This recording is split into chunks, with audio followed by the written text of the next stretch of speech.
नमस्कार, आप देख रहे हैं राष्ट्रीय सागर और मैं हूं आपके साथ विनायक कुमार।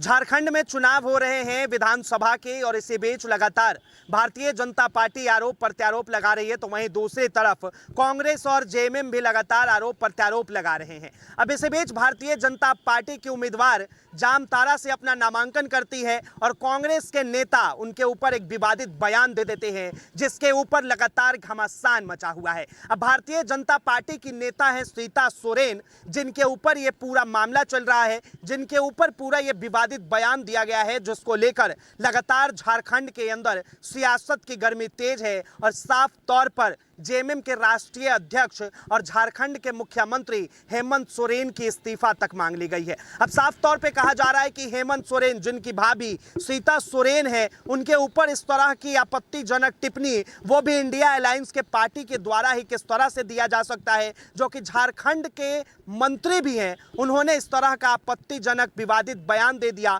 जिसके बाद लगातार भारतीय जनता पार्टी झारखंड के अंदर इंडिया अलायंस पर हमलावर है। साफ तौर पर सीता सोरेन क्या कहती हुई नजर आई, साफ तौर पर उन्होंने रोना भी शुरू कर दिया प्रेस कॉन्फ्रेंस करते करते। सबसे पहले क्या कहा, इस चीज को सुनिए। आज मेरे पति नहीं है तो क्या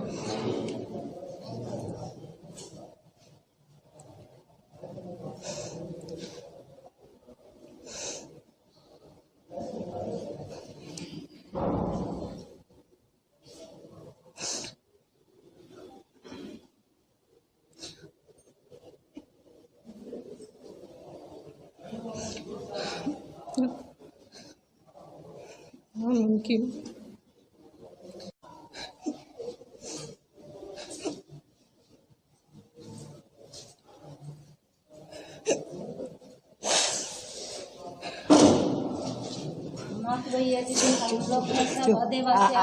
आपके साथ हम लोग हैं।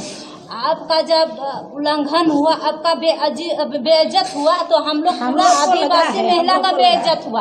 आपका साथ है, आपके साथ आप एकदम रोइए मत।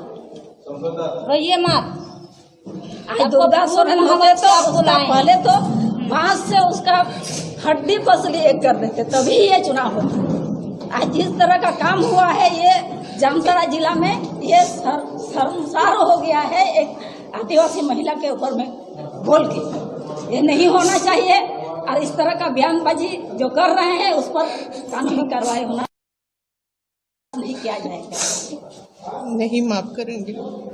तो देखा आपने किस तरह से सीता सोरेन लगातार फूट फूट कर रोती हुई नजर आ रही है। साफ तौर पर भारतीय जनता पार्टी के जामताड़ा से उम्मीदवार है सीता सोरेन, तो वहीं कांग्रेस के उम्मीदवार इरफान अंसारी ने जिस तरह की आपत्तिजनक बयान दिए, उसके बाद से लगातार भारतीय जनता पार्टी झारखंड के अंदर बिल्कुल मोर्चा संभाले हुई है और साफ तौर पे कह रहे हैं कि अब झारखंड की सरकार हेमंत सोरेन को जवाब देना चाहिए कि आखिर कैसे एक आदिवासी महिला को लेकर इस तरह के बयान दे देते हैं। आखिर कैसे एक महिला को, जो कहते हैं कि हम महिला की सुरक्षा की बात करते हैं, महिला के हक की बात करते हैं, महिला न्याय की बात करते हैं, तो क्या हेमंत सोरेन अब अपनी ही भाभी को, अपने ही घर की, अपनी ही महिला को, अपने ही राज्य की महिला को वो इंसाफ दिला पाएंगे? क्या जिस तरह से इरफान अंसारी ने विवादित बयान दिए, आपत्तिजनक हमला किया एक महिला के ऊपर, क्या इस चीज को लेकर हेमंत सोरेन जो है कोई ना कोई एक्शन लेंगे?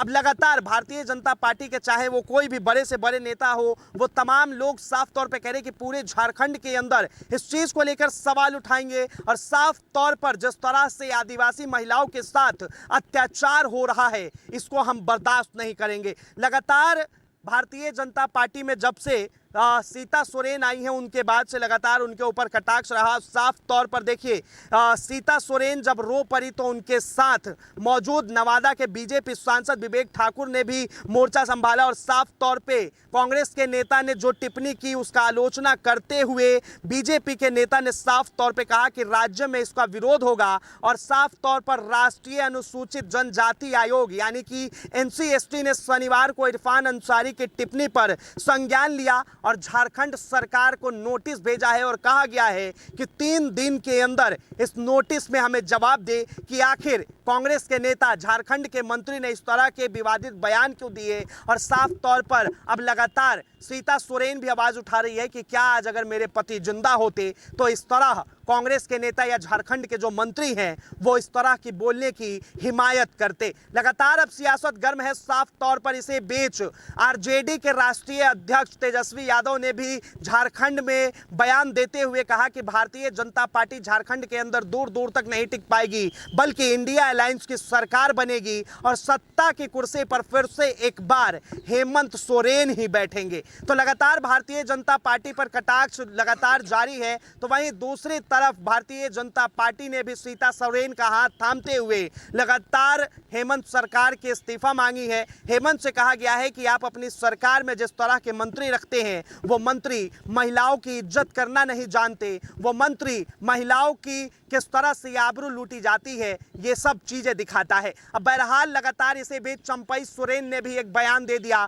और साफ तौर पे कहा कि अगर भारतीय जनता पार्टी की सरकार झारखंड के अंदर आती है तो झारखंड में जो आदिवासियों का जमीन छीन लिया गया था उस जमीन को वापस उन लोगों को देने का काम भारतीय जनता पार्टी की सरकार करेगी। अब लगातार सियासत गर्म है। सियासत के गलियारों में लगातार आवाजें उठ रही हैं। किसी प्रत्याशी पर किसी ने आरोप लगा दिया तो कोई, कभी पक्ष ने विपक्ष पे आरोप लगाया तो कभी विपक्ष ने पक्ष पे आरोप लगाया। लगातार इन चीजों का मुद्दा चल रहा है। बहरहाल चुनाव में अभी थोड़ा सा वक्त है और इसी बीच झारखंड में जिस तरह से सियासत के मैदान में तमाम पार्टियां कूद चुकी है, इस चीज को लेकर आप क्या सोचते हैं, अपनी प्रतिक्रिया जरूर दें।